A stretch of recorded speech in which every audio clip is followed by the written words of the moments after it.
So we will continue Siman Kuf Tzadik Dan Hilchas Niddah, hopefully try to finish the Siman. Many of the halachas in this Siman are not very common.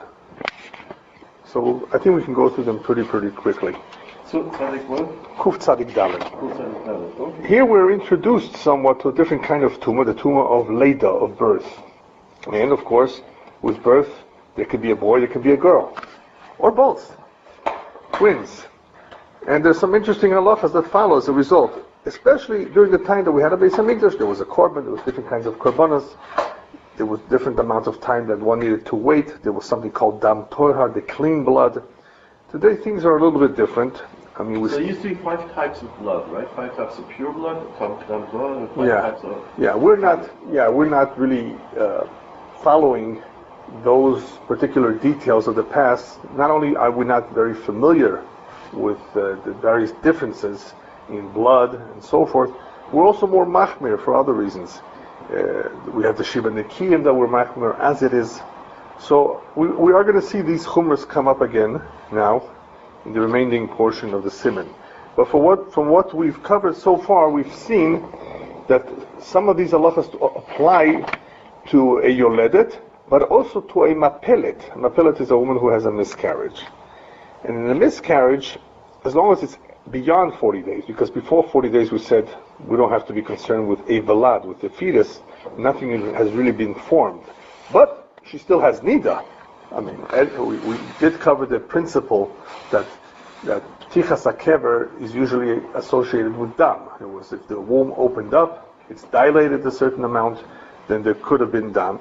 And in many cases, we are machmir depending how dilated it was, depending if she's about to give birth, so we're expecting her to be dilated.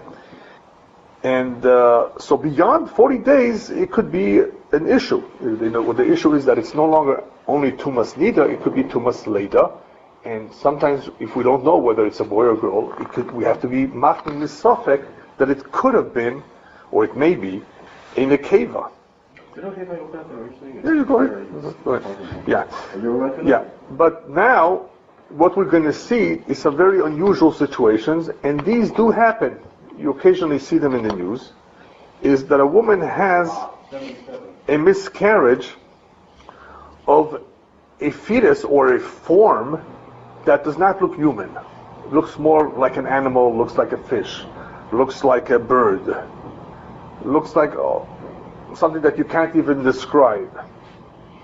And the Gemara goes into this and says that in general, something would have to have a tzuras odom, the tzura of a human being, in order for us to consider it as far as the halachas of tumas leida.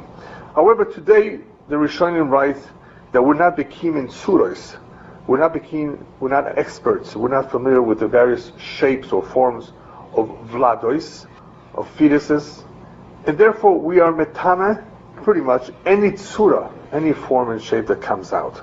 So if a woman miscarries or delivers at a later stage, some sort of tzura, some sort of form of flesh and blood, or amniotic sac, right? Okay. I believe that's what it's called. I'm not a big expert on that. Yeah. Okay. I think that's what it's called. George might know better. Yeah. Then you have a placenta as well. You need to be concerned that there could have been a vlad, a fetus that was formed here, and even though it may no longer be there, it could have dissolved.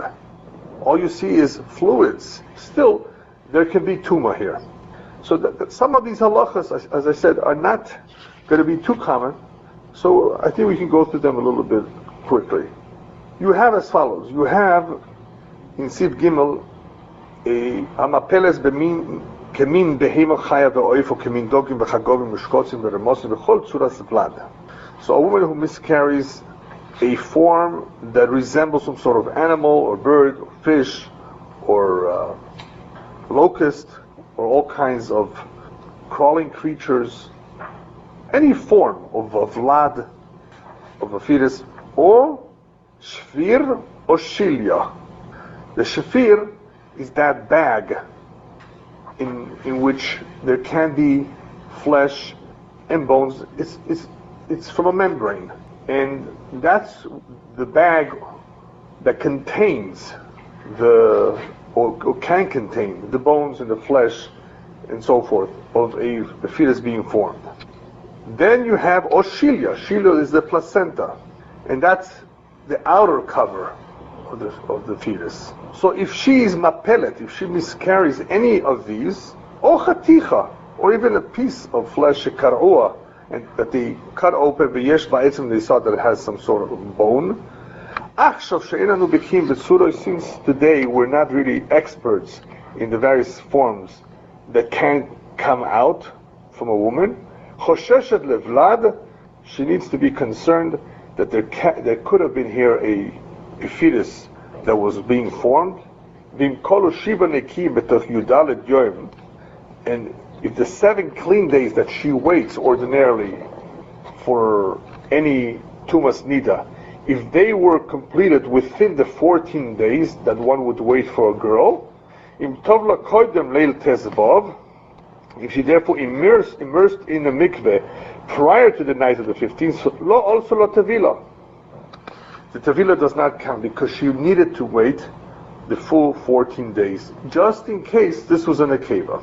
So these halachas apply, as we said, to any form. Even if the vlad, the fetus that was being formed, was completely dissolved inside the placenta, it's still metame. Even if it's a placenta or by itself, no, or not? It's placenta by itself, no. Right, as we're going to see. All it said in Gimel, it says Oshilya. And we're going to say, well, what do you mean Oshilya? Without anything? Well, obviously, once Oshilya is there, then we suspect that there was something there that could have dissolved. And that is why it's metame min adin. Especially if there was a vlad that dissolved. The only thing is that you don't always see it. The Pischei Tshuva takes it one step further and it says, however, sometimes there may be gushim of blood. A gush of blood, I guess you can call it in English, pieces, large pieces, or is there another word for a gush in English? A mass, right? Or congealed blood. I would think that was probably what it is. Yeah. That in that case, you wouldn't have to be choshesh for blood, that there was a leda here, that there was a fetus, that there was a birth. This is also significant because if you find pieces of blood, and that's all it is, then it would make a difference for pidyon haben. Because even though you had a miscarriage, what appears to be a miscarriage here, it wasn't a real leda, it wasn't a real birth. So some distinction obviously needs to be made. What exactly is she delivering, or what actually is coming out from her body? Because this could make a difference not only with the tumah, but also with whether there will be a pidyon haben or not. You mean on the next birth? On the next birth, exactly. She has another boy. What's the status of that boy? So far what we've seen here in Sif Gimel is that regardless of what comes out, either the shvir or the shilya, or pieces, as long as it's not just blood, she has to be choishesh. And since we don't know whether it's a boy or a girl, because even if it's some other form or shape, it could have been a girl, and we're not experts, so we're choishesh, we're machmir to require her to wait 14 clean days, which is the requirement for a girl. Even if all she lets go is liquid, because something could have been dissolved, is that? Right, but it has to be that we see that the amniotic. Could you look it up for me? No, super moment. The amniotic sac. But the sac, she may not see the sac, she may not see the placentia. Yeah. She may just lose massive amount of weight.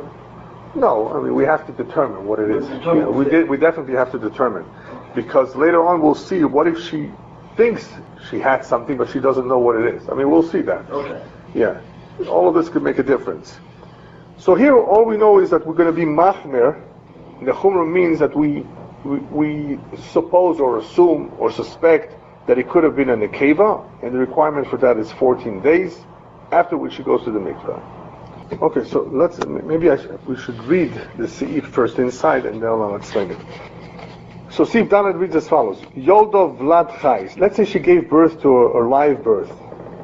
Ve'achar kach hipilo shilya, and then she miscarried or she delivered a placenta later on, which is not the typical.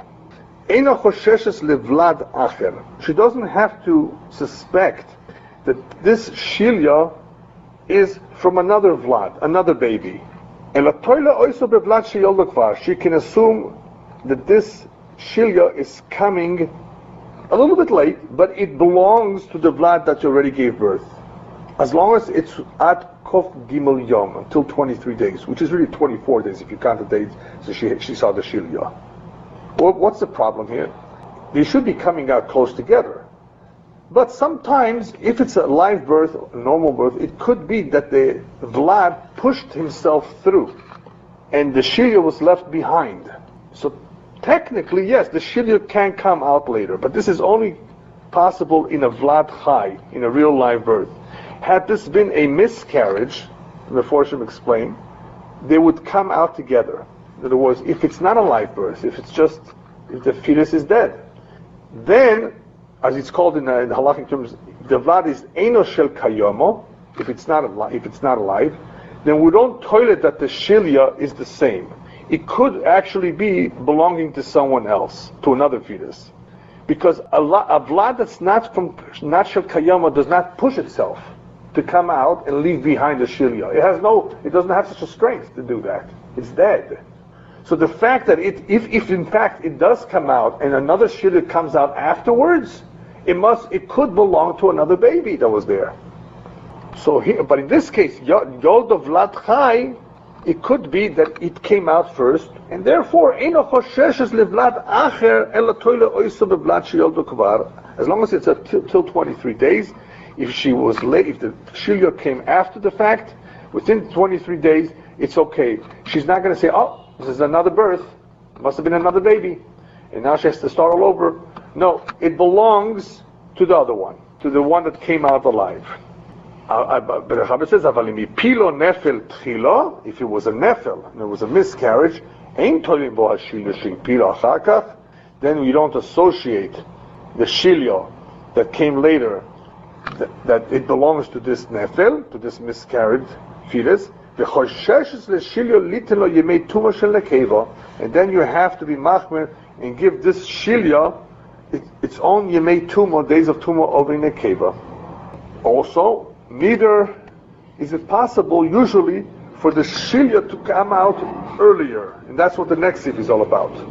Yotza hashilya tchila, if the shilya is the one that came out first, which is also not the derech for the shilya, for the placenta to come out before the vlad.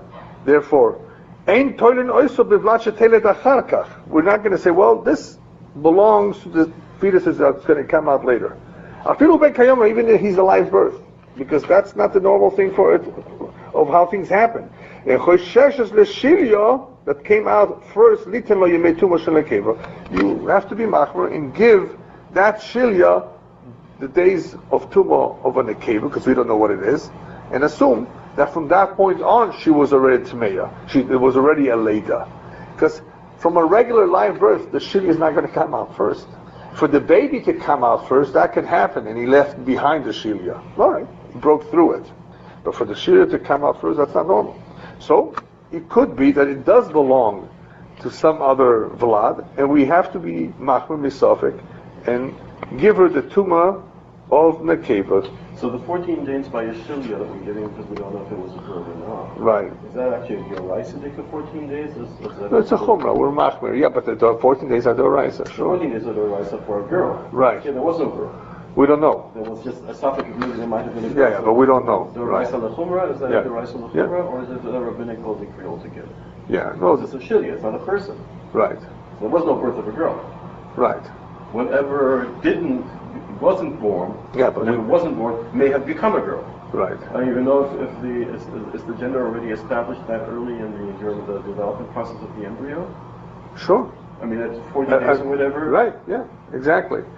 And at that point, we have to be machmer, and even though we can't tell that this could have potentially been in a nekeva. No, my question is a little Right. The question isn't if it had been in the cave, would it be 14 days? Of course, Right. if it had been in Yeah. the cave, it would have been 14 days. My question is there a biblical 14 days regarding a shilya? Because what came out was a shilya. Yes. A child didn't come out. Mm-hmm. There was no child born. Even if there was no child born. So there is a biblical 14 days, even if there was no girl born. Right. All right. In Sif Vov, Yotzos miktsas shilya b'yom rishon v'lo nigmero yotzios ad yom beis, choshesh miyom rishon habaino moina ela miyom sheni. So it could happen that part of the shilya came out on the first day and did not completely come out until the second day. She has to be choshesh. In other words, she's already tmeya miyom rishon, aval eino moina ela miyom sheni, but she doesn't start counting, the actual counting, until most of it came out, which happened on the second day, in the following day. So even though she's unclean already, but the counting of the 14 days, assuming that we don't know what it is, or if it's a nekeba, would be from the second day. So in the very first day, when something comes out, we're choishesh, we're just choishesh, that perhaps most of it already came out. We don't know. And therefore she's considered already a yoledes. But to count, we have to count when we actually see the roiva shilya come out. Amapeles, in Siv Zayin, Amapeles dmus behema chaya v'oiv. You said, I'm a little confused. Yes. To clarify. Originally you said with the shila that you're going to most or majority. Right. There's a difference there. Are we talking about that you have to have... Because once you have most of it come out, that's when, from that point on, you determine the tumas. Even if that was the first day and some continued into the second day. Exactly. Interesting. Yeah. I would have thought that because we're so concerned about tumah, we would not start counting until it was finished. Not just from love. Yeah. We will see that it could make a difference later on with twins. We'll see how that plays out. But here, all the Mechaber says is that when some of it came out in the first day, but not all of it, we're already choishesh that most of it perhaps dissolved in that little bit that came out, and because of that, it's already considered that she's tmeya from the Leda, but from the first day. But we're not going to count until we actually see that the Roiv HaShilya came out. So if that happens on the second day, that's from when she begins to count. In Siv Zayin, Amapeles dmus behemo chaya v'oif b'shilya kshura ba. If she miscarries what looks like a behemoth, an animal, chaya of a bird, and there's a shilya kshura ba, a placenta that's attached to it, eino chosheshes levlad acher.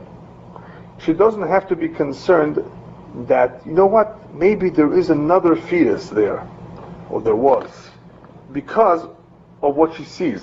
She's seeing a placenta attached to a dmus behema chaya ve'oif. So what's really going on over here? The Chazal had a tradition that anytime a unusual form comes out of the woman's womb, the placenta does not stay back. In other words, what you see now is all you have. You don't have to suspect, well, maybe there's something else behind that is yet to come. The fact that this is unusual, it has a tzura of a behemo or chayanov, and there's a shilya that's kshura to it, as the Mechaber says, Eino chosheshes levlad acher, that there may be something else here. Therefore, if you can tell that whatever is coming out is male, if you could tell, I mean, if it's unusual, you may not be able to tell. But if you could tell that it's a zachar, then she can count. Then she can go ahead and count just the 7. Because even though it's unusual, and you might say, well, maybe there's something else. No, if the placenta came attached with it, then there's nothing else. And if you can tell if it's a zachar, then she can count 7 days. Now, what happens if it's not connected? If it's not connected, then you have to be concerned that other shilya is an akeva, even if you can tell that this one is a zachar. Because that other shilya that's not connected, that's coming out at another time, could have been potentially an akeva that dissolved. So, in that case, you would have to be machmir and wait the 14 days. Sifches, hayoledes tumtum o androgynous, notnim lo yemei tuma shel akeva. You know what a tumtum and androgynous is? A tumtum, we don't know if it's a male or female. The sexual organs are somewhat concealed or not fully developed, which is also something that can happen but does not happen too frequently. So it's a suffix. in Halacha, there's quite a bit of mention of Tumtum and androgynous for all kinds of halachas. Is this a man or a woman? And today, you can't really tell with a lot of people what they are, but for other reasons. This is a physical, a biological question. What are we looking at here? Androgynous is a Greek word, androgynos, male, female. In other words, it has both. Also a term that you find a lot extensively discussed in Halacha, because it has all kinds of ramifications. What is his status? In various halachas.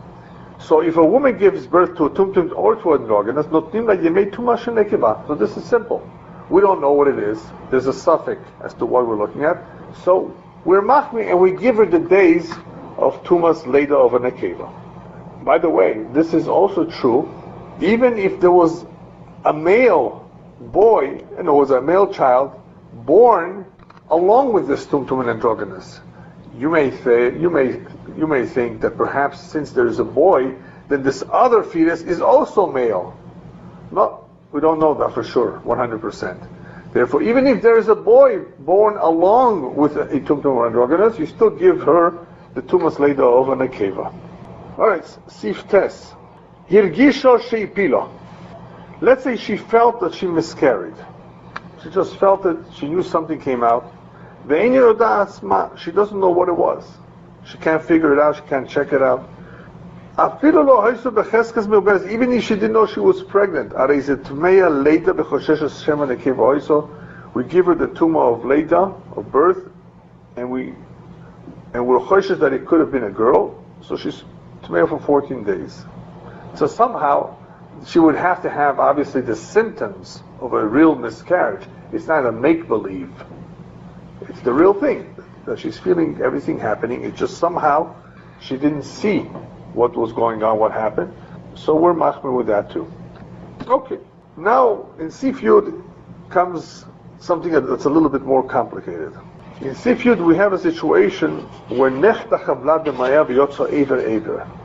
The fetus in the woman's womb came out in pieces. Also discussed in the Gemara. What do we do? The pieces are coming out at different times. They may not be coming out in the right order. So nechta chavlad b'ma'eh v'yotza ever. So the fetus is cut up in his mother's womb and it's coming out limb by limb. Ben sheyotza al seder ha'avorim kigon sheyotza regel v'achareo ha'shok v'achareo ha'yorech. Ben sheyotza shelo al seder enot tmeya leda ad sheyetzer ruboy. Whether, regardless of how or what order they came out, for example, whether the foot came out first and then the thigh, and then the leg, the different parts of the body. Regardless of how they came out, in what order they came out, the tumah later will only be once most of it came out, which is a very important point here. That is the way we paskin. I mean, that's the halacha. Not as it's coming out, but after ruboy has come out. Because after the ruboy has come out, the majority has come out, that is considered the later. Because midin Torah, there's no status of later. In other words, a birth has not happened unless either the whole head came out or the majority of the limbs came out.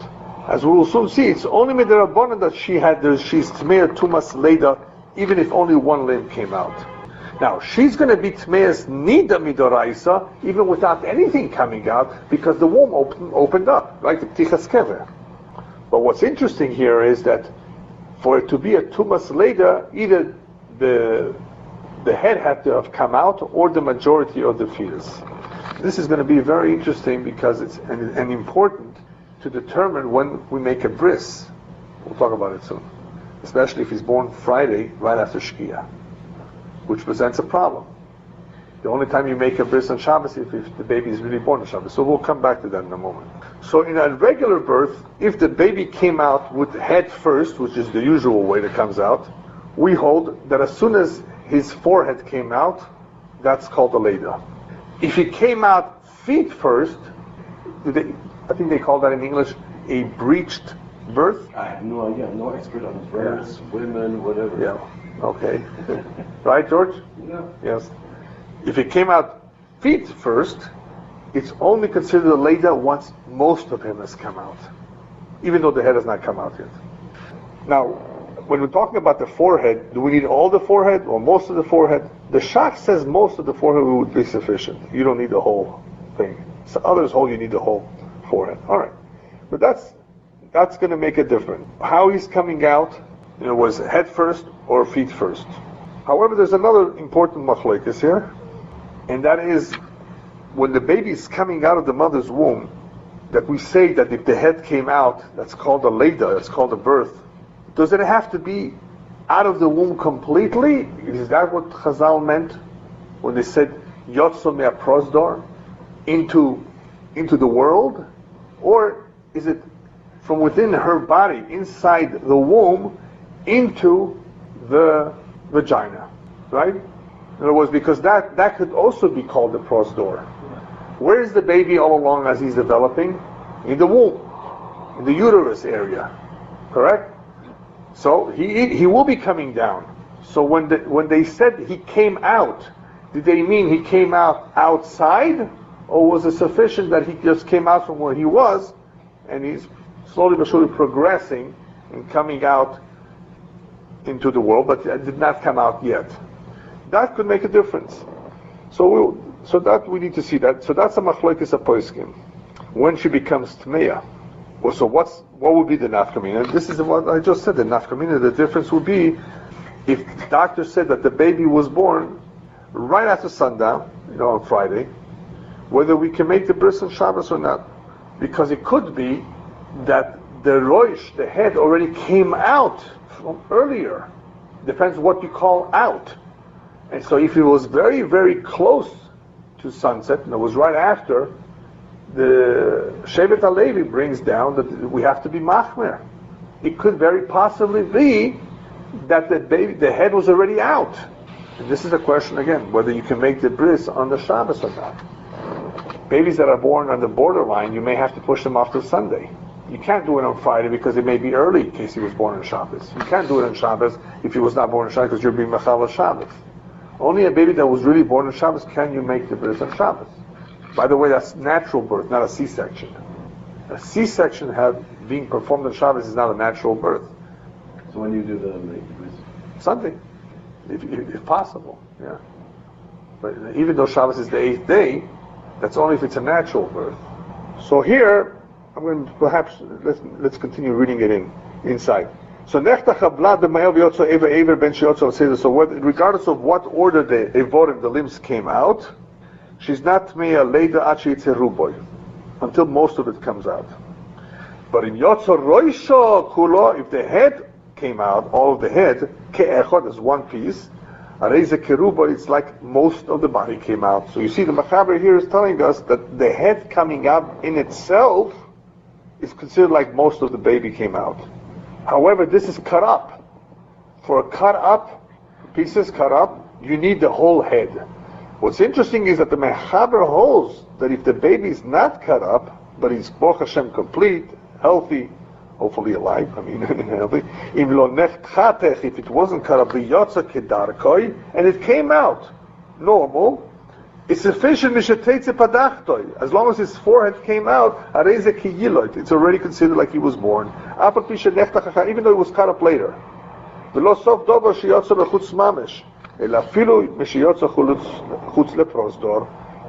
this is the puzzling words. In other words, how do we interpret this last line? In other words, it's not necessarily that it went out lechutz mamish, but as long as it went out chutz leprosdor.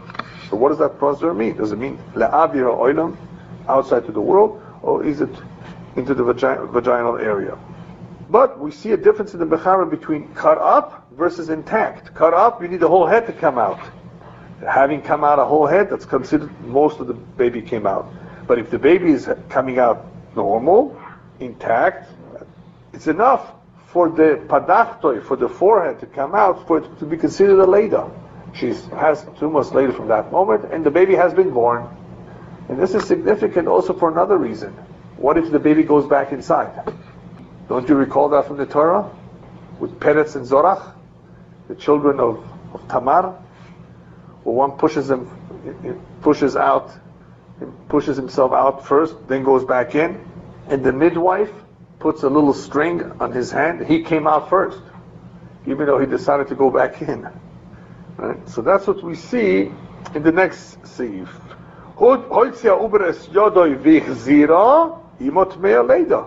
The Uber took out, the fetus took out his hand, and he took it back in. The mother's already Tmeya Leida. And the Tur says on this, it doesn't have to be the hand alone, it could be the foot. How much of the hand? Is the hand in the arm? Does it mean till the shoulder blade? I think most people interpret the hand means the hand. The hand is sufficient. Even though sometimes it could be interpreted differently, but that's what the meaning here is. So in this case of taking out the hand, it's a tumas leida derabanan. It's not a deraisa yet. Because we said before, for it to be a real leida, it had to have been the head or most of his evarim, right? But it's midirabanan, tumas leida, if even just one limb came out. A limb like the hand or the foot. Now we hold anyway, in other words, the fact that the womb opened up, there must have been some blood. So anyway, belavachi, she's going to be tmeya min Torah because of Niddah, and she needs shivas nikiyim. So what's the nafkamina here? The nafkamina here is that if the leida continued on, in other words, if it took a little bit more time until it happened, beyond the shiva nikiyim, she would still be tmeya until the 14th day, because as she is beginning the process of birth, and only a part of it comes out, we don't know if it's a girl or a boy yet. So we're going to be machmir. In other words, even though tichas kever will result in shivas nikim just because she's a nida, but the nafkamina here would be that we consider this a lady as far as having to be machmir for 14 days. Maybe it's a girl. All right. See if you'd base hoiso maksha leilad. Let's say she began to have contractions. She's already feeling the pain of birth. She's already having a hard time walking. She's already laying down. That's what maksha leilad pretty much means. This also has various definitions and different opinions as to what exactly is necessary for a woman to be experiencing, for it to be considered that there's already tichas kever, that it's already opening up, that there's already tuma, right? So here the Mechaber just says she's maksha leilad. Maksha means that she's already going through the labor pains. That's what it literally means. She's already feeling the real pains associated with birth. And Sham'a kolo shel vlad. She hears the baby cry, but there's no baby yet. Now what? Choshu ki yilod. It's considered as though it was born. It's not possible for her to hear the baby cry without the baby having taken out his head outside the prosdor. So I saw something very funny in the shiur of the Shevet HaLevi, that he said that I guess he was told that many women have said that they heard the baby's cry, even though he didn't come out yet. And he said that they're all imagining stuff. It's just imagination. For the most part, they won't hear the baby cry until he actually came out, at least partially. But that's what the Mechaber here says, that if it's true that she heard the baby cry, it's not just imagination, then it's considered kiyolut, because it's not possible for you to hear the cry unless the head came out of the prosdor. And what is that prosdor? Again, depends on what we said before. Alright, Seif Yud Gimel, Ayoledet Te'omim, let's say she gave birth to twins, V'shohav Vlad Achar Chaveiro, and one came out later.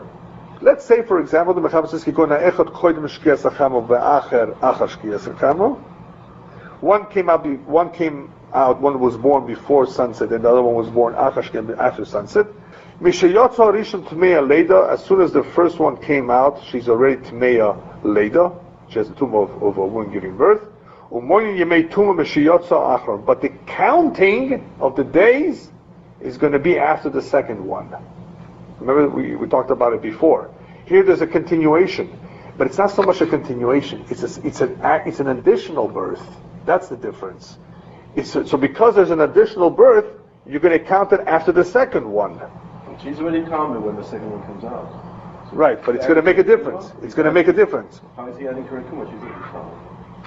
So there's three scenarios. Okay, there's three scenarios. She had two girls, one before Shkia and one after the Shkia. What do? You count from the second, because the second one is an additional Yemei Tuma.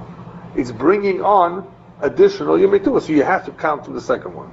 Second scenario, you have, even though she was Tmeya for the first one right away, but the counting, she's already Tmeya for the first one, but the counting is after the second one because the second brings additional Yemei Tuma. There's only one child, but it takes sometimes very long for the child to be born. It could go through some So we count from after it's fully outside? Yes, after, not fully, remember the head. The head is sufficient. So we have to wait till the head is out, as long as the head was out. But the head was already outside of the first one. In the case of twins? Yeah, the head was already outside. Sure. Yeah, or the first one, but the second one is introducing additional Yemei Tuma. I understand that is the bottom line. I understand the logic behind it. Yeah. Now we have more Tuma because we have a second child. All right, now, second scenario, you have a Nekeva before Shkia and a male, a Zachar, afterwards. You count from the Nekeva, from the first one, from the girl. Why? Because the Yemei Tuma of the Zachar is absorbed into the Nekeva. It doesn't make a difference too much, right? The fact that the second baby is a boy will not make anything worse. It will not extend the Yemei Tuma because it's 7 instead of 14. So the 7 are absorbed into the 14, so you can actually begin to count from the first baby, the girl. So here you don't say after the 14 you count an extra 7 for the 14. Right, exactly. But if by 2 girls you start counting later. Yeah, it's absorbed into the first one, right. Now, the third scenario is what if the second blood is... Shouldn't you be counting the 14 days after the boy is born?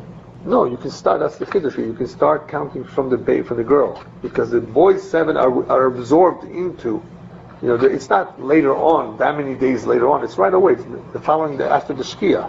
So it's absorbed within the 14, it's part of the 14. It's not, you get an additional 7 days after the 14 are over. No. It's absorbed into the 14. By 2 girls, we do count the second one separately from the first one. I thought it was just for the beginning of the counting, because it's a separate birth, so it's going to go one extra day. Mm-hmm. That's all it is. Yeah. Third scenario is if the second child is a nefel, a miscarriage, and you don't know what it is. Is it a boy or a girl? You count 14, right? As though it's an Nekeva. All right. So then the boy would have to be born within at least 7 days of the girl. Right. If it was born on the 8th day, he would be added. Exactly. Sure. Definitely. Yeah. Because it could be by twins. Oh, of course, it can happen. Yeah, it can happen. Sure. Yeah. All right. The last halacha is Yotze Doifen. Sif Yudalat is cesarean, C-section, and they did that in those days. Doctors knew how to perform this. What's a C-section? It's an operation. It's not a real birth. And because it's an operation where there's not necessarily any blood coming out from the uterus, the vagina area, right? So there's no tuma, not of Niddah, not of Leda, and not of Ziva, whatsoever. It's an operation. Unless it was a C-section, and somehow there was still blood coming out from where the usual place where it comes out. Then she would have tumas Niddah, but not tumas Leda. She would not need 14 days even if she had a girl. What's interesting, however, and this is an important point that I saw somebody bring down, that if at first she was having contractions and she was about to deliver but it was tough, and they decided for whatever reason to do a C-section, after it already had all begun, then that's different. I mean, obviously she already began to have contractions, that means it already opened up. So there must be some tumor there. There must be some blood there. So that would be the only difference, perhaps, that if they went ahead and did the C-section after the fact, then that would be pretty much like she was already about to give birth. In other words, as we said before, there's something called psichas hakever. There's no psichas hakever below dam. So the moment she begins to feel the pain and she's already not being able to walk, that's that's the initial stages of giving birth. Then of course we would be machmer on her. Yeah. Even with the initial pain, even if nothing happened? What do you mean nothing happened? You said that we would start counting and she would be tumor with just contraction. Right. Even if no blood flow? We're assuming blood just because of contraction? That's exactly, because of the klal, em psichas kever beloy dam. So the Mechaber says like this, Yotza doifen, im lo yotza dam, ela derech doifen. The only blood that came out is from the wall, in other words, from the side, from the way they opened her up. Imo tehoiro meledo, menida, or meziva. The mother is clean from the tomb of Ledo, Niddah, or Ziva. So that's assuming there was no other blood coming out. Right. So even though there was blood, but the blood is not from that place, then she wouldn't have any tumor at all. In a C-section, therefore, she wouldn't have to go to the mikveh. But as we started saying, if there was already some contractions and she was already getting ready to deliver, then that, of course, would change everything. Now, in that case, we would be machmer. It all depends on how much pain she was in and at what stage of, or where she was holding, if she was close to giving birth or not. So in that case, we may have to be machmer. But otherwise, a regular C-section is not a problem. I mean, sometimes it needs to be performed. Sometimes it's the only way that we can save the mother and the baby. But it has also its ramifications for as far as pidyon. There's no pidyon aben with a C-section. If it's born on Shabbos, then there's no bris on Shabbos. A Yotze Doifen is not a regular natural birth. So therefore, even though it was born on Shabbos, and we could usually do the milah on Shabbos, we would not do it for him, nor will there be a pidyon ben, as it says, Peter kol rechem. It has to come out of the womb. It has to come out the regular way. Not from one after. Yeah, and they learned it out from the Chacham learned it out from a drasha, from the pasuk Ishoki Tazriya. It has to be from the same place where she's mazriya. In other words, from where everything happens. Since this was taken out from a different place through surgery, that does not qualify for a pidyon aben. All right, I think that does it for now. Hashem will continue next week.